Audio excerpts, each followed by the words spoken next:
everyone. Well, today I'd like to share with you the results from a couple of research studies.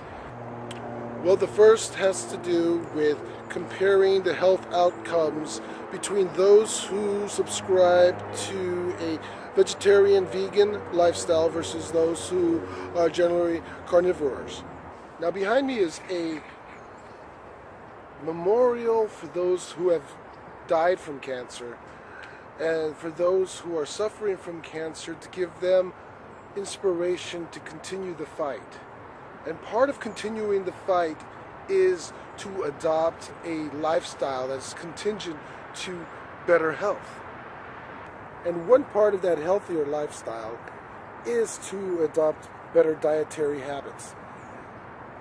One particular study that looks at the differences between vegetarian and vegan versus those who are carnivores works under the assumption that generally adopting a vegan lifestyle is preferable overall or a vegetarian lifestyle. This study, however, contradicts that general assumption. Well, this is Chicago, the city of big shoulders. Foods are diverse and rich, and a staple of many diets is beef or meat generally. So what are the results from this study?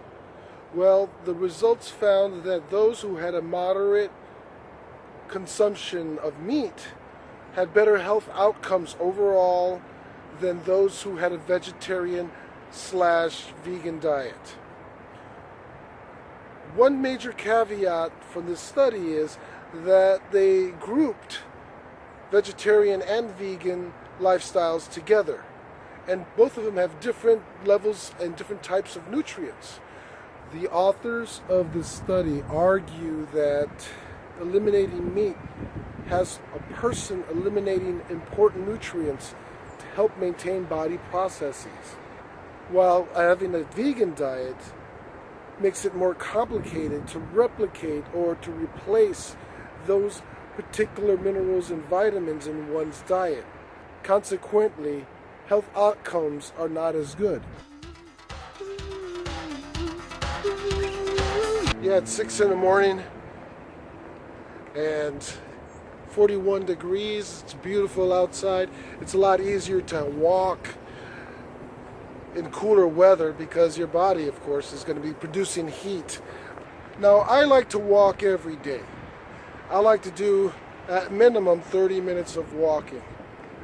A second study compared the health outcomes, in particular depression, and those who were sedentary and those who were moderately active.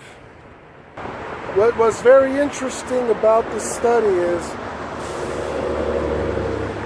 that even minimum walking, the minimum amount of walking per week, has a significant impact on reducing the possibility of depression.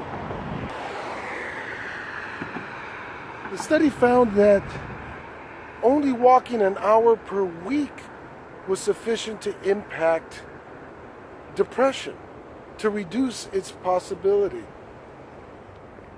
When you live in a big city like Chicago, naturally you're going to walk a minimum of an hour a week. But when you're like us who live in a small city or will come from a mid-sized city, we drive everywhere. So it's very difficult to work in our walking a week, granted. But for 1 hour, that's until 10 minutes a day. You can go from one end of the block to the other, each direction, 5 minutes, total of 10 minutes. 2 points from this presentation. The first,